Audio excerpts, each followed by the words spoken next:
Good. Hi, I'm Josh with JTech. I'm about to do a bumper-to-bumper vehicle inspection on this 2012 Silverado. I've already got the truck racked, and I'm about to do the preliminary inside inspections just to make sure the lights and all the internal stuff works in there. All right, so I'm going to get in here, and I'm gonna check the things like power windows.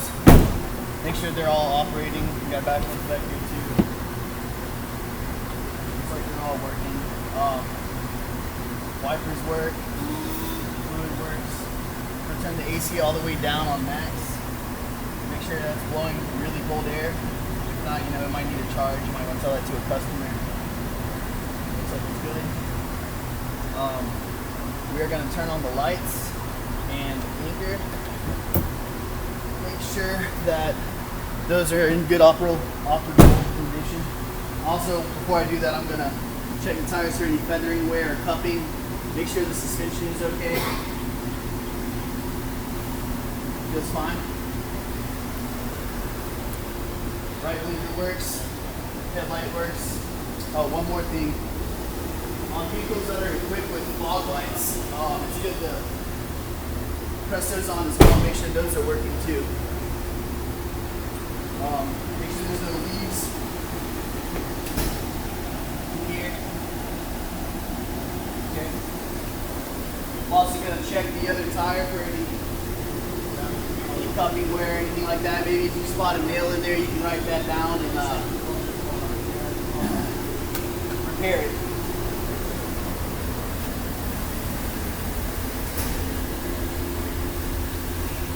Feels good too.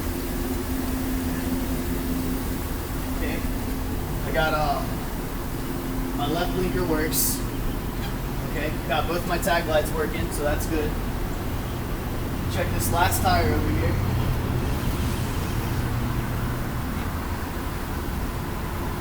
Feels good to me.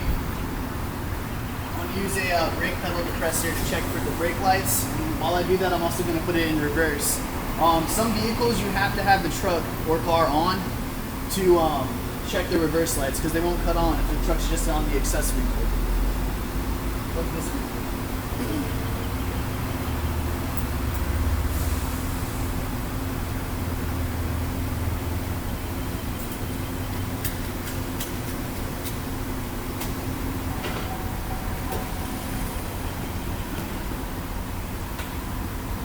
Alright, you gotta make sure you have the parking brake on as well. I've already set it on this truck, but that ensures that the truck, when it's shifted into reverse, does not roll or go anywhere, because sometimes the brake pedal depressor might fail on you, and then you'll have your truck coming out of the shop. You don't want that to happen. Alright, I also I put my brights on, and I'm gonna check my right blinker and my brights. Brights down here will look like they're working fine. Looks like it's working fine. My left blinker is fine over here. Okay, so my right blinker works. There are two reverse lights up here at the top of the third brake light that aren't on, so I might have to get those changed. But we'll look further into that later. All right, now that I've done the walk around inspection on the vehicle, I'm going to turn all my lights off, all my blinkers, all that good stuff. Take it out of reverse first, release your brake depressor. Then you can turn the vehicle off. And whenever you guys exit the vehicle, you want to take the keys and put them in a secure place. Like on a rack or something like that. Somewhere where they won't get lost. Alright, I popped the hood. And now I'm going to do all my fluids and check the rubberized items underneath the hood. Okay. So, what I'm going to do first is come over here to the brake master cylinder. And I'm going to unscrew it. Look down in the fluid. The fluid is a darker green color, so it might need a brake fluid system flush. It's right under, barely right under the maximum of the brake fluid reservoir. So it's fine where it's at fluid level wise. I'm going to come over here to my engine oil dipstick. I'm going to look at it. I'm going to pause it really quick because I need to wipe this. Let me find something over here. Okay. Alright, I'm looking at the fluid color of it. And it's kind of darkish brown, clear. So the engine oil's been changed recently on the truck. But you want to wipe it off and stick it back in there to get a more accurate reading.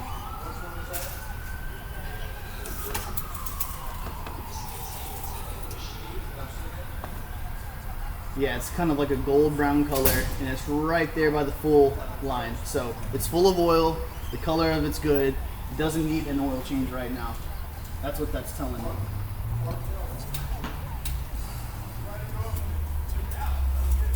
Okay. While I'm in here, I'm going to go ahead and just kind of squeeze on my hoses just to make sure they're not brittle or they're breaking or anything like that, because those are a sign of premature failure for the hose. So full of hoses, you got your upper radiator hose over here. I'm squeezing on just to make sure that it's not brittle or anything. Also, I'm going to check my belt. It's tight. I don't see any cracks, any tears, or any glazing on the belt, so the belt's in good condition. Down here is my power steering fluid.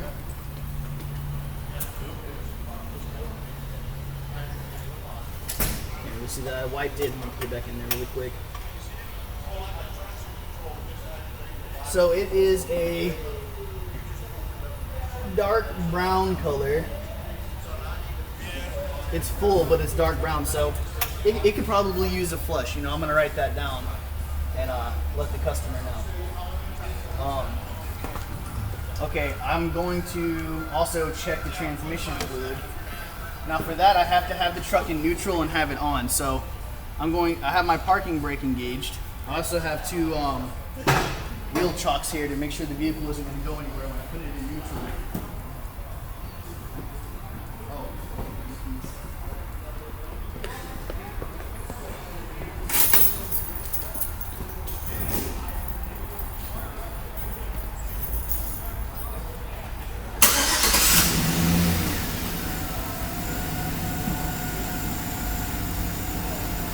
Now when you check transmission fluid, the idea is to have the transmission warm to get an accurate reading on the dipstick. I've already had the truck running for a couple minutes, so it's warm enough. Got my dipstick back here. Pull it out. Wipe it.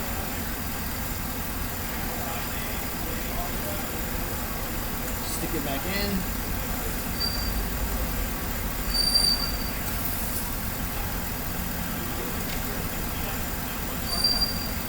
And it's a red color.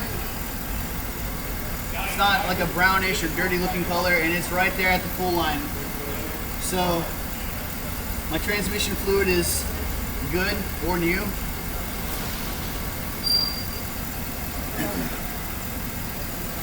And everything inside the engine bay looks good. My terminals down here, there is actually a little bit of corrosion on my terminals, so I might want to take some battery cleaner and get that out. It's on my positive terminal, so I'll write that down. Everything underneath the hood looks good. My coolant level right here, it's red because this uses Dextron. It's right here at the pool. So that's telling me my coolant level is healthy. The color is healthy and it's full. So I'm done with the under the hood inspection. Next, I'm going to rack the vehicle. Hey, this is Josh again. I do have my truck in the air, and we're going to get ready to do the under vehicle inspection on it. Now, typically, you would use a drive-on lift to do a suspension check.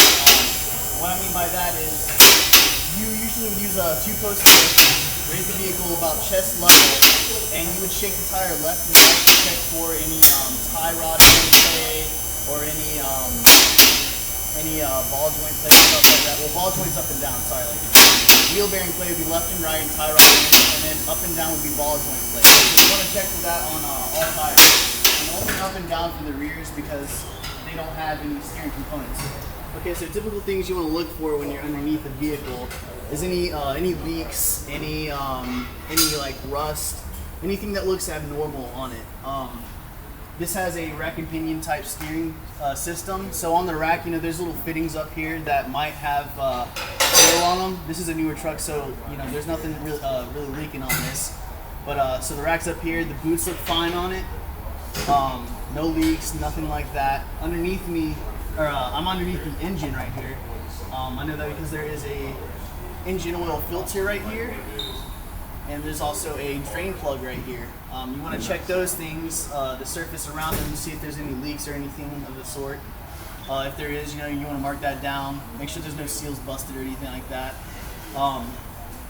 We're going to go over here to the brakes and steering components.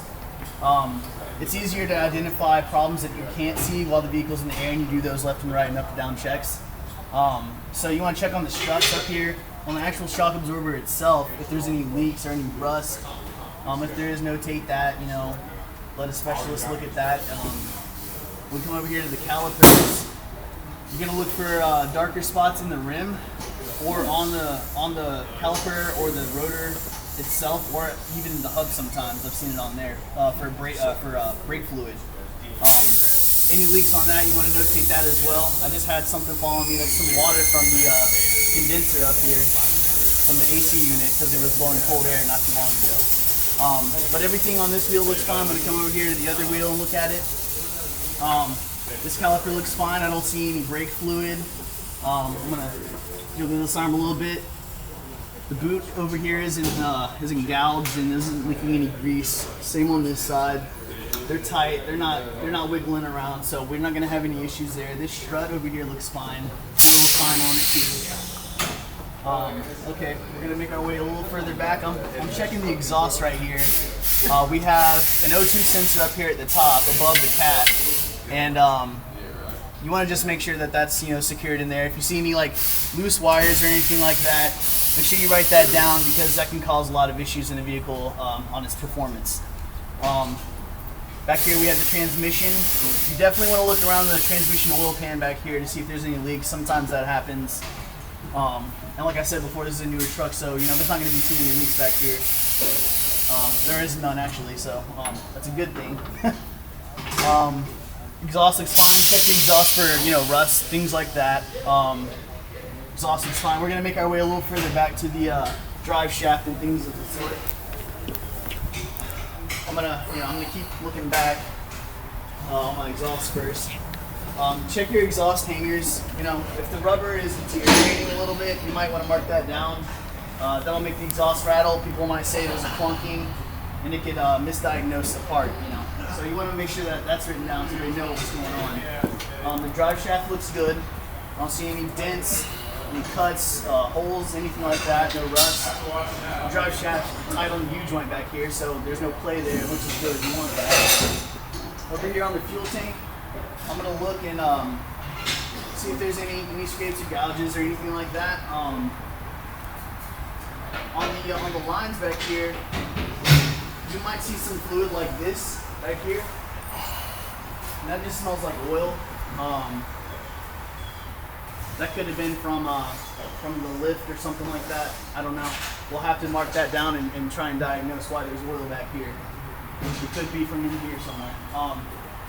So we'll write that down, make sure that that's looked at, and there's nothing wrong back here in the fuel system. And if you smell gas, make sure that you look for the leak, and also tell a tech that you smell a gasoline scent, just so nobody's in danger in the shop here. Back here we have a live rear axle and a differential. You want to look around the differential plate, make sure there's no grease or any fluid coming out of it, no dents or anything of the sort back here on the axle itself. That can also damage your drivetrain performance. You got some shock absorbers back here that they look a little rusted. I don't see any fluid coming out of it, so it's nothing really too much to worry about. They do look a little old, so you could recommend getting those replaced. They look a little like maybe they're probably from the factory. You want to check your leaf springs for any misalignment or any cracks or anything like that. You also have these rubber stoppers up here for your axle. If those are deteriorating, you want to get those marked down and changed. so your axle isn't actually sending against the frame of the truck when it bottoms out. You're gonna look. This has a drum style brake on the back wheels. A lot of trucks, that's a common thing to have. Just make sure there's no fluid coming out of it. A typical failure in a drum brake would be a wheel cylinder. And when the boot explodes from a wheel cylinder, it'll leak a lot of oil, or a lot of brake fluid out. So you'll see like a puddle down here when the vehicle's parked. It might even slung around the entire rim from when it's moving. Make sure you write stuff down when you see stuff like that. Check the fuel lines up here. Make sure there's no wet spots back here or anything like that. Making sure there's no fuel leaking. Your e-brakes back here, make sure that that's tight. You know, you can kind of pull on it, feel the tension on it. Check your spare tire as well. You know, make sure there's no holes. Make sure it's not dry rotted. A lot of people, you know, they go over things like this. They'll put a spare tire in the car. If it's dry rotted, it'll prematurely fail on the vehicle because it'll explode from being an old tire that's rotted. So make sure you write stuff like that down that you see, and maybe you can offer them or replace them or something like that. Check the further back here in the exhaust. Other than that, I don't see anything wrong with the vehicle. No leaks, nothing major. You know, there is that one oil leak right here, so we'll take a look at that later. But other than that, I think the truck's fine. Thanks for watching my video.